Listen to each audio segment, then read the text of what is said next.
tension, I can feel it in my bones. Fucked with the forces that our eyes can't see. Now the darkness got a hold on me. Now the darkness got a hold on me.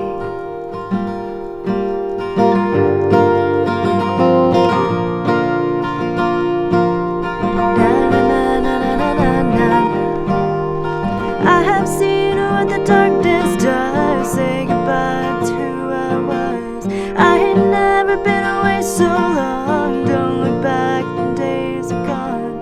Follow me into the endless night. I can bring your fears to life. Show me yours and I'll show you mine. Meet me in the woods tonight.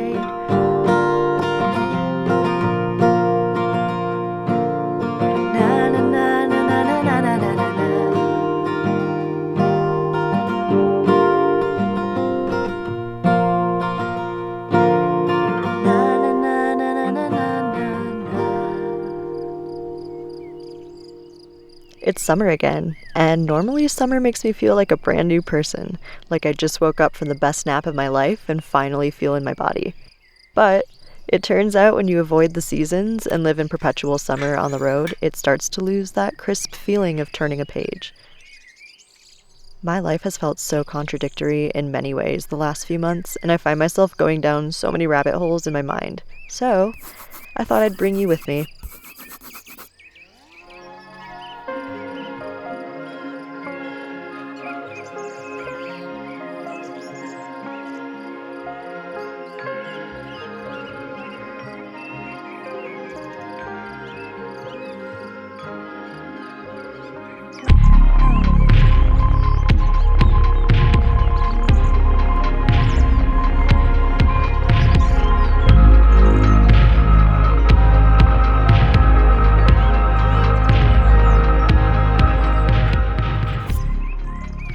I love romanticizing life, not even just my own. I love imagining storylines for strangers in a cafe or that quiet person on the bus. I think part of seeing just how beautiful life can be is recognizing that it goes beyond your own world of experiences. I am the main character in my own life, yes, but that's where it ends, and I think there's a kind of melancholy that comes with realizing you're just another person doing people things.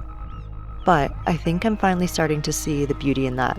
The small things and normal parts of life are worth celebrating because being alive is actually pretty wild if you think about it. But where I struggle is the misalignment I feel with documenting versus the act of creating these romanticized moments in my own life. Am I romanticizing this because I am noticing the beauty of it? Or am I documenting it knowing that others will? I guess I have to remind myself that romanticizing life isn't pretending it's perfect. It's finding ways to embrace all the little parts of it. Mostly imperfect parts, and seeing the good in it.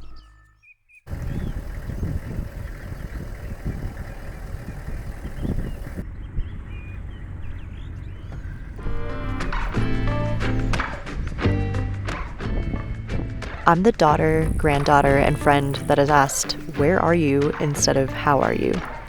I think there's this expectation that because I am traveling a lot, my life is really, really great and fun. But if I were asked, "How are you?" I'd let them know that my fan stopped working in my van and it's actually a bit too warm to exist where I just drove 9 hours to in Wyoming. I'd also mention that I haven't slept well in 2 weeks because I am so deeply paranoid of mice in my van after catching 15 in 3 weeks, and that I'm having trouble balancing the freedom of the road with the demanding daily tasks of living on it. I love romanticizing life on the road, but I think social media has aggressively oversold this lifestyle. We've been blasted with media that #wanderlust is the path to happiness, and that this constant craving for adventure will somehow be satiated if you live like X, Y, and Z. But I'm starting to realize just how exhausting that is, and dare I say, I am tired of novelty. If there's one thing I've learned from wanderlust, it's that it's always about looking ahead at what's next, and I'm finally more interested in looking around at where I'm at now, and it's eye-opening to see how much I missed before.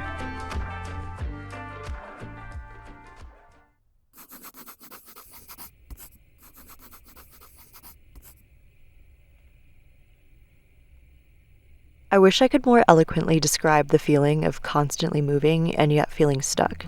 Maybe you know it. The purgatory of waiting for change, yet not initiating it. I forgot how to feel inspired. It's hard these days, and this might sound really cringe, but I actually used to find social media really inspiring. But I fear the originality and substance that made me feel inspired, or really feel anything, is long gone. Where and how does one find inspiration? This is a journey I've been on for years now, and I'm still looking for that answer.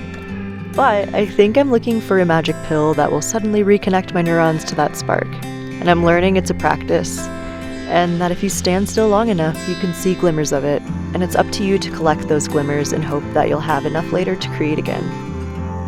I can still find it on mountaintops, in thunderstorms, the breeze in the forest. I think that's why I may never give up on learning to use a camera.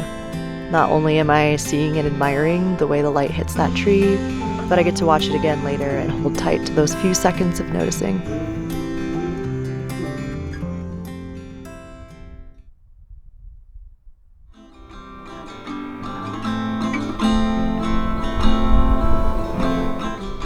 Have you heard of the art of noticing?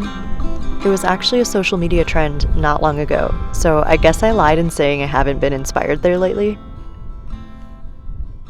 The art of noticing romanticizes staying still long enough to notice the beauty of the world. And I feel like that sums up everything I've been struggling with lately. Summer always feels like a time to pile on adventures before the cold comes and forces us to slow down. But maybe it's okay to slow down now too. Maybe there is joy in missing out on wanderlust.